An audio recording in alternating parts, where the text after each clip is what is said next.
Hello, everybody. This is Michael Hildreth, the Marriage Ranger from Ranger Christian Counseling in Abilene, Texas. We're so glad that you're back with us today. We're talking about expressing anger fully. And once again, I have my guest, Dr. Juli Wilhite from 180 Christian Counseling and Training in Dallas, Texas. Welcome back, sister. So glad to have you. Thank you. So glad to be here. So let me just kick this off with the first question about anger, because a lot of people think that anger is something that needs to be suppressed, like it just needs to be eliminated from our lives. And of course, anger is not fun. That would be tragic. To eliminate anger would be tragic. Okay. I do believe. But in some cases, anger has to be there. It doesn't need to be squashed, eliminated. It needs to be expressed.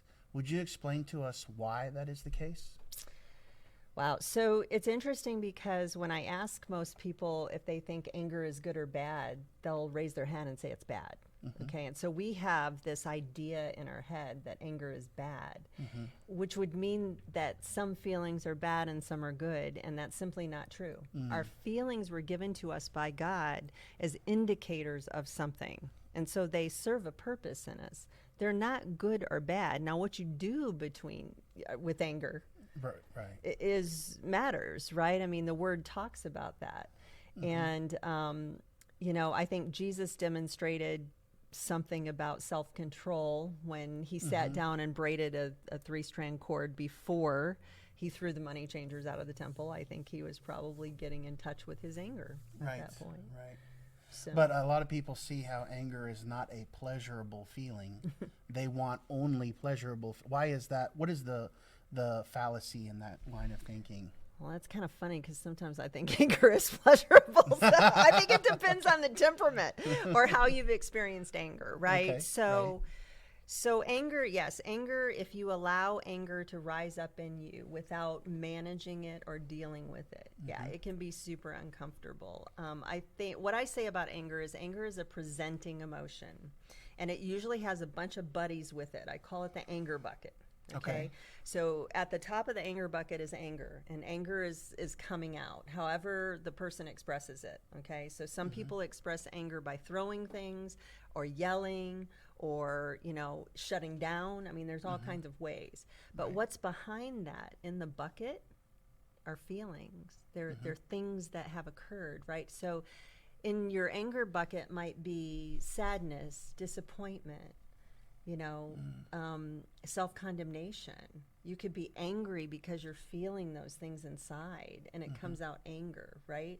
But I think what's more important to look at is what, we have to separate between the stimulus and the cause of anger, okay? Something could happen that stimulates an anger response in me, but that did not cause my anger. Do you see what I'm saying? It's an interesting thing.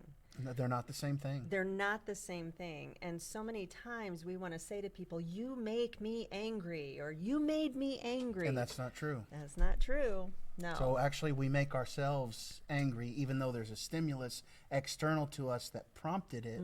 We decide how angry we're going to be or if we're going to be angry at all, right? Yeah. And it isn't about what somebody's done to me. It's more about my unmet needs inside of me. So I believe that all of our anger is stemming from unmet needs.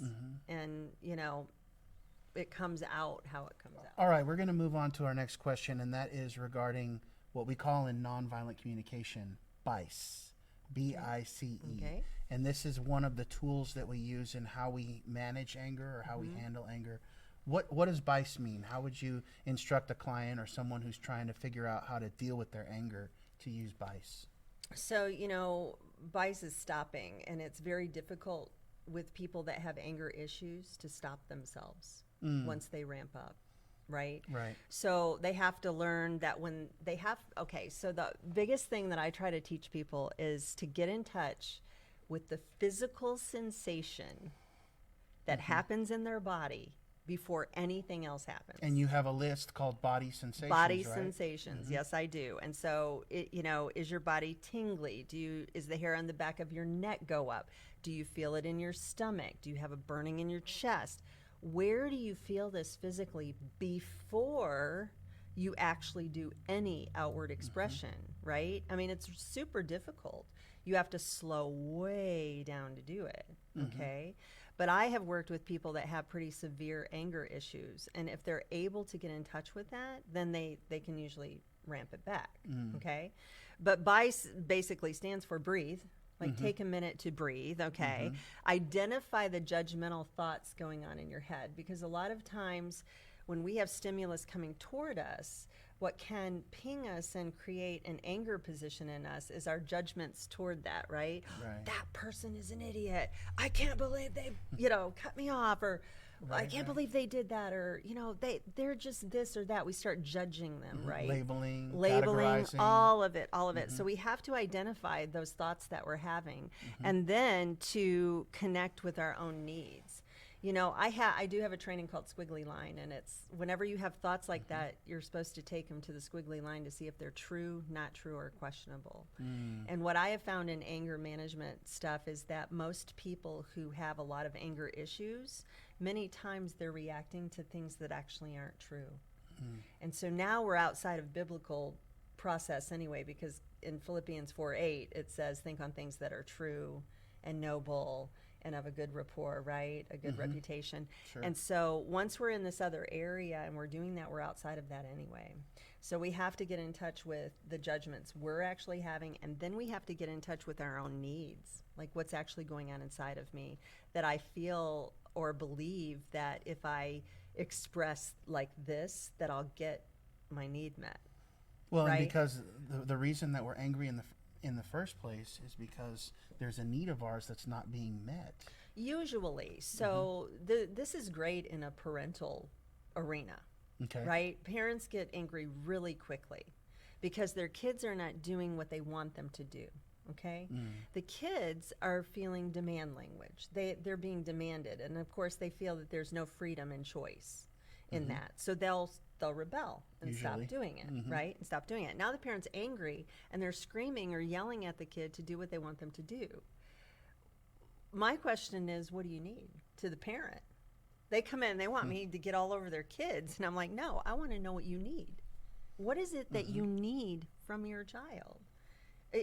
What's driving it? And I give them the universal needs list. Like, what's driving it? Well, order is. I need order in my house. Oops, sorry. I'm like, of course you do.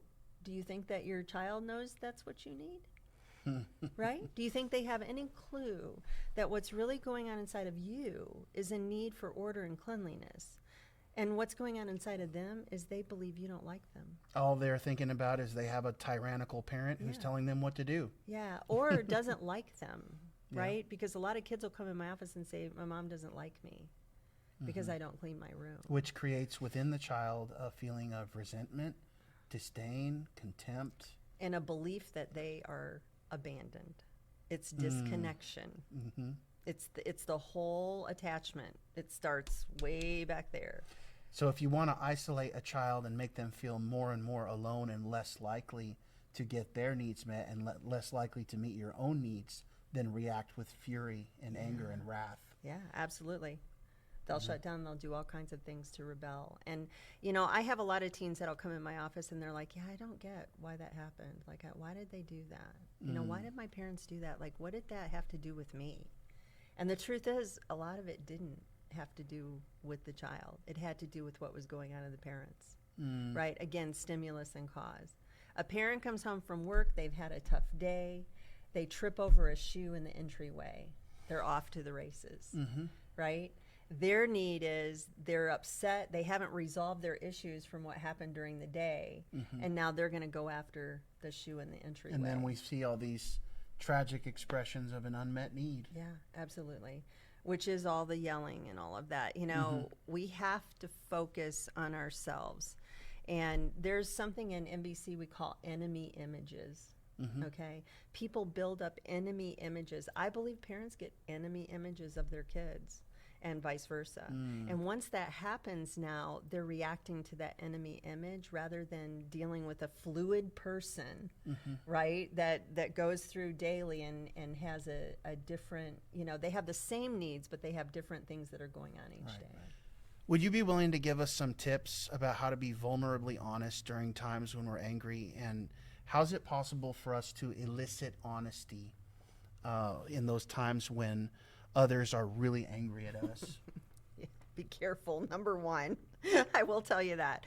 So when I'm angry, I have recovered from anger issues. I will tell you that. So Me too, by the way. Okay. I used to be super volatile. You know, I would yell, I would throw things, you know, whatever to try to get people to see me. Okay. Well, when we're doing that, why do we think people are going to see us? They're like ducking and covering and running to get away from it. So the opposite of what we actually want is occurring at that point, right? And so what I've learned to do, and a lot of my friends around me are like, I've learned to say, I am angry and this is why, in a very calm manner. And my friends are all like, that is scarier to us than when you used to yell and throw things, you know? And they're like, because at least we knew what to expect when you were throwing things. But when you sit there and look at us and go, I am angry and this is why, it's a little like, whoa, you know? But that's really, I believe, the way to express anger. You know, I feel angry when, you know, you leave your dishes in the sink, you know. I feel angry when you park on the grass. Okay. It could be something like that. Would you be willing to not park on the grass? Would you be willing to park in the parking space? You know, would you be willing to put your dishes in the dishwasher? You know, a lot of times our anger are around things like that, to be honest with you. I mean, many times our anger is it's driven by very small things that, because we don't address them as they come up, they end up big. And so it ends up that I've had 3 instances where I actually felt a little anger by what somebody did, but I never said anything.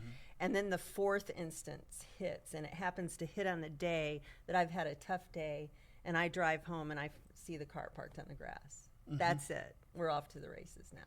Right. You know, and anybody might go in and say, and you did this, and you did this, and, you know, and then we build it all up and we dump it all on somebody. So I really think that the answer to this is you have to slow down. You have to it all comes down to getting in touch with yourself and being able to express what it is. You know, we also need to understand that there are so many different strategies for meeting needs. You know, when I'm angry at somebody, I've learned to train myself to become interested in their needs and what they were doing. Like, help me understand what you were doing. Would you be willing to tell me what was going through your mind at that time, or what you were thinking? You know, help me understand why you continue to park on the grass. You know, when it's killing the grass, what is it? You know, and it was funny because I used that example because it was a real example. And it happened like 3 times. It was happening with a parent and a 17-year-old. And they came in my office, and you know what we figured out? There was something actually going on.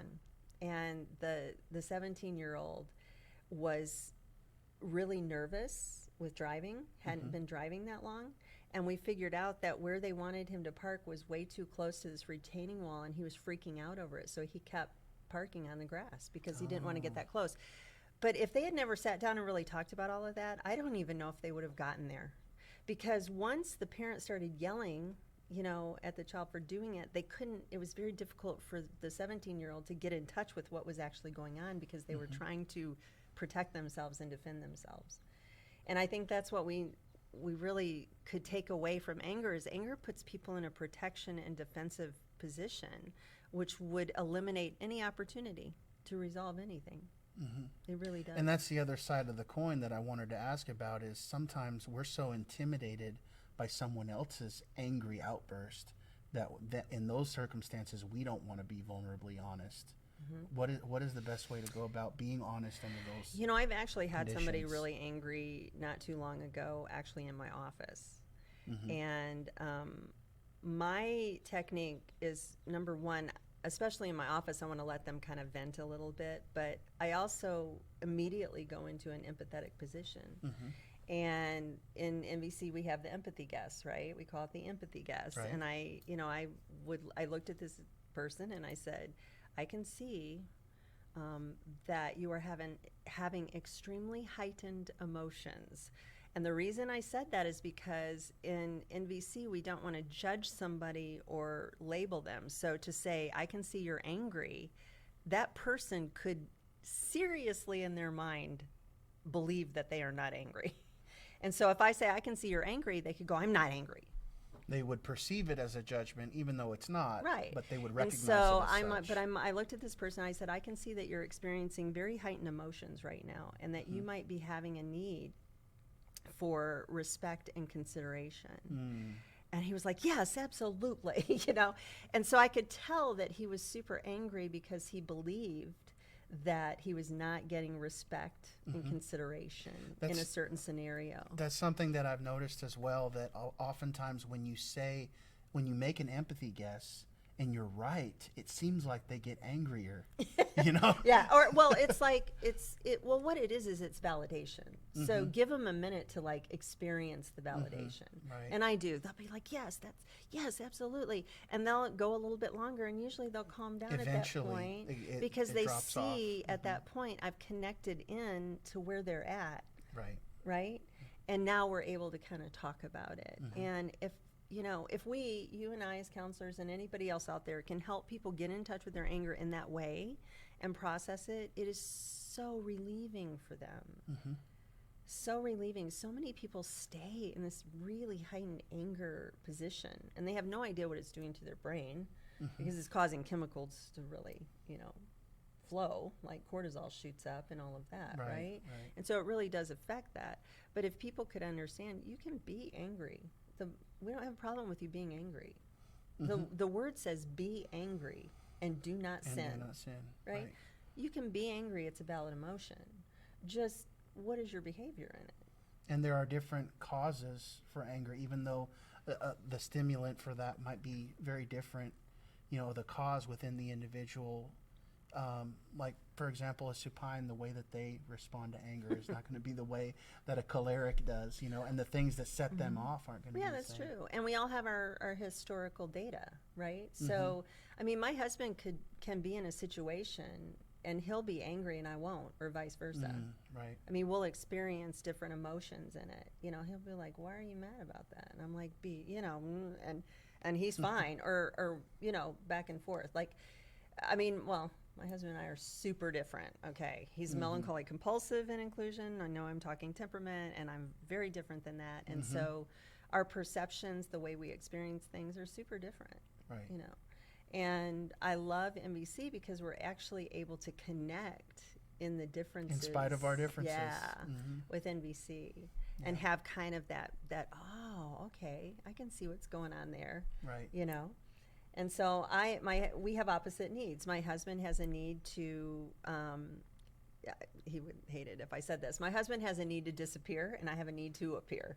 Like, do you get that? Yes. Like he doesn't want spotlight, and I do and tend toward it. And so our perceptions of things tend to run along the lines of how we perceive that. So he doesn't want, spotlight or anything.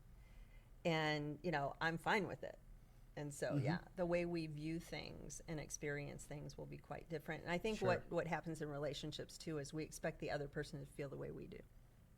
And that's but in whatever the situation is and whatever your temperament is, if you know how to exercise vulnerable honesty, it's a game changer. It's a game changer. It is.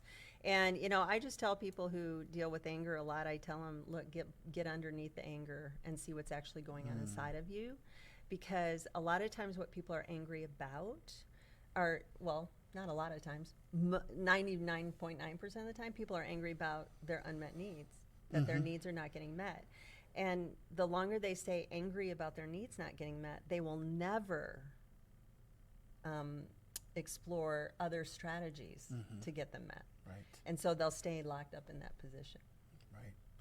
Well, Dr. Juli, thank you so much for You're being on our welcome. channel. It was really a blessing to have you.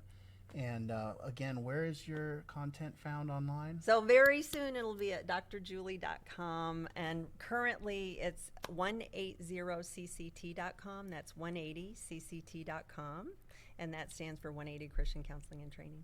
And my content is found at www.marriageranger.com. And if you need to get in touch with me, you can go to our contact page there and fill out a note, and look forward to hearing from you. Have a blessed day.